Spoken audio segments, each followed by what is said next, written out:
श्रीमन्नारायण नारायण हरि हरि, श्रीमन नारायण नारायण हरि हरि।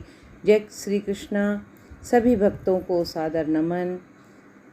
वैशाख मास सभी मासों में श्रेष्ठ मास है, जिसमें विष्णु की गई पूजा अर्चना आपको अनेक यज्ञों के फल को देने वाली है। इस मास में किया गया गंगा स्नान, सप्त गंगा स्नान आपको अधिकाधिक धर्म लाभ प्रदान करने वाला है।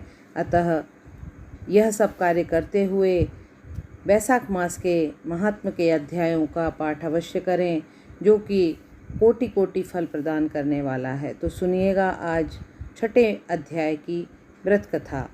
नारद जी कहते हैं कि हम एक ब्राह्मण और छिपकली का इतिहास कहते हैं। प्राचीन काल में हेमांग नाम वाला एक राजा इक्ष्वाकु वंश में हुआ है।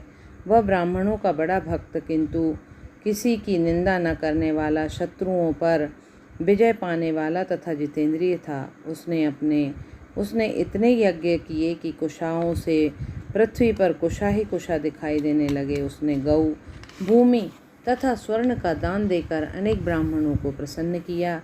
कोई ऐसा दान नहीं जो उसने न किया हो, परंतु उसने कभी वैशाख मास में जलदान नहीं किया। वह कहता था, अलभ्य वस्तु दान करने का फल है, जल तो सहज में ही लभ्य है।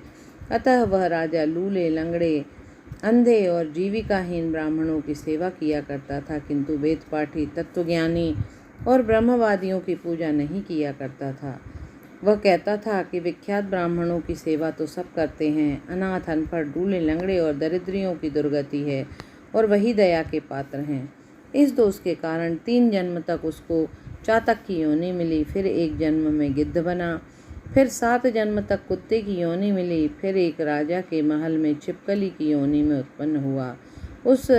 इस प्रकार उस राजा को मिथिलापुरी के राजा श्रुतकीर्ति के घर में छिपकली बनकर द्वार की चौखट पर कीड़ों का भक्षण करते हुए 87 वर्ष बीत गए। एक समय श्रुतदेव ऋषि भूखे प्यासे दोपहर के समय मार्ग में थके हुए मिथिलापति के घर आए। ऋषि को देखकर राजा ने खड़े होकर उनका बड़ा आदर सत्कार किया। मधुपर्क आदि करके उनका पूजन किया और उनके चरण धोकर अपने माथे पर उस जल को छिड़का। देवयोग से उस जल की एक बूंद छिपकली पर पड़ते ही उसको अनेक योनियों के जन्म का ज्ञान हो गया और हाय हाय कर कहने लगा कि हे ब्राह्मण देवता, मेरी रक्षा करो, मेरी रक्षा करो। छिपकली के ऐसे वचन सुनकर ब्राह्मण को बड़ा आश्चर्य हुआ और कहने लगे, तू कौन है और क्यों इतना विलाप करता है? तू अपना सब वृतांत कह, मैं अभी तेरा उद्धार करूँगा। ऋषि के ऐसे वचन सुनकर वह छिपकली कहने लगी कि हे ब्राह्मण, मैं इक्ष्वाकु कुल में उत्पन्न हुआ। मैं वेद शास्त्रों का ज्ञाता था। मैंने अनेकों गौदान और यज्ञ किए तथा बहुत से कुएं, तालाब, बावड़ी बनवाई, अनेकों दान दिए और धर्मपूर्वक राज्य भी किया, तो भी मुझे स्वर्ग न मिला। 3 जन्म तक चातक और 1 जन्म में गिद्ध हुआ। 7 जन्म तक कुत्ते की योनि में रहा और अब इस छिपकली योनि में हूँ। यह राजा आपका चरणोदक छिड़क रहा था तो इसकी एक बूंद मुझ पर पड़ गई, जिससे मुझे पूर्व जन्मों का वृतांत स्मरण हो आया और मेरे अनेक पाप नाश हो गए। मुझको 28 जन्म तक छिपकली की योनि भुगतनी पड़ेगी, सो मैं इन जन्मों से डरता हूँ। अब आप कृपा करके कहिए कि मेरी दशा कैसे हुई। तब ऋषि ने अपने ज्ञान चक्षु द्वारा सब कुछ जान लिया और कहने लगे कि मैं तुम्हारी बुरी योनि का कारण जानता हूँ। तुम ध्यान देकर सुनो। तुमने भगवान के प्यारे वैशाख मास में कभी जलदान नहीं किया।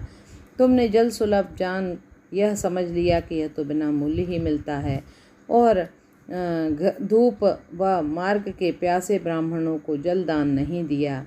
महात्माओं की अवज्ञा इस लोक और परलोक दोनों में दुखदाई है। सज्जनों की पूजा ही धर्म, अर्थ, काम और मोक्ष देने वाली है। इस प्रकार बहुत से कर्तव्य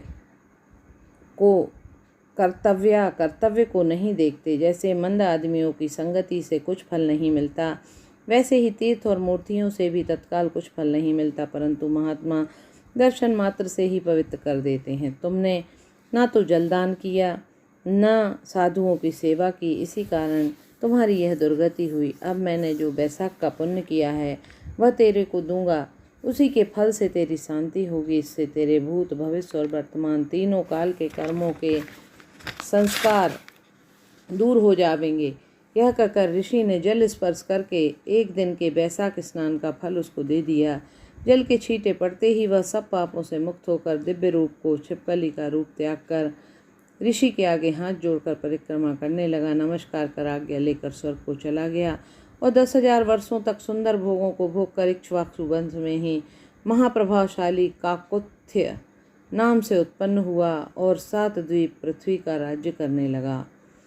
बोलिए श्री विष्णु भगवान की जय।